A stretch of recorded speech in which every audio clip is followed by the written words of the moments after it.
Nyo, makain na to eh. Tubo. Wow. Meron nga ditong nakita kong dollar sa ilalim. So, ganito ang buhay dito. Talaga.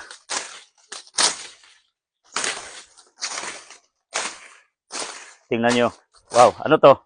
Di ba tubo? Tubo. Ganda. So, anong gagawin natin? Makain na to lang? Testingan natin. Okay.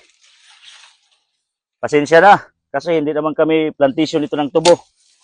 For consumption purposes lang to eh. Marami naman doon sa Negros na mga vloggers na kabisado itong pagtutubo.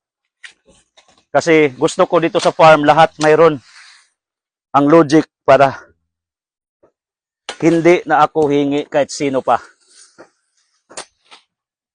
So, lagay natin dyan para tataba. Anong gagawin natin dito? Ilibing natin dito sa likod.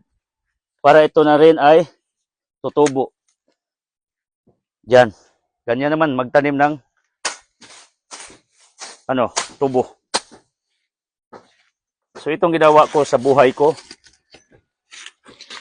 Naglilinis talaga tayo. Tulad nito. Kunan natin para makita nyo. Mataba itong tubo namin. Sana ang buhay ninyo sa taong 2025 ay matamis tulad ng tubo, sugarcane. Yan ang dasal ko sa inyo. Yung relationship nyo, tatamis. Sasarap. Yan. So. Okay. Ready for eating na tong tubo natin. At least mayroon akong productivity ito. Nagtanim tayo, naghabas ng tubo, at nagharvest ng tubo. Pinatabaan tong may dollar ito, kita nyo? Lubi yan. Nilagay natin, abangers. At isa pa ito, dwarf to. Kaya hindi ito delikado.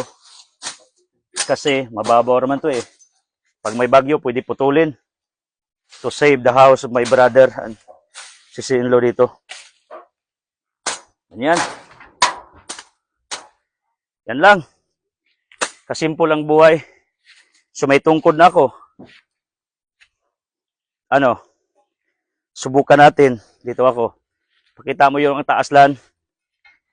Subukan natin. Anong lasa?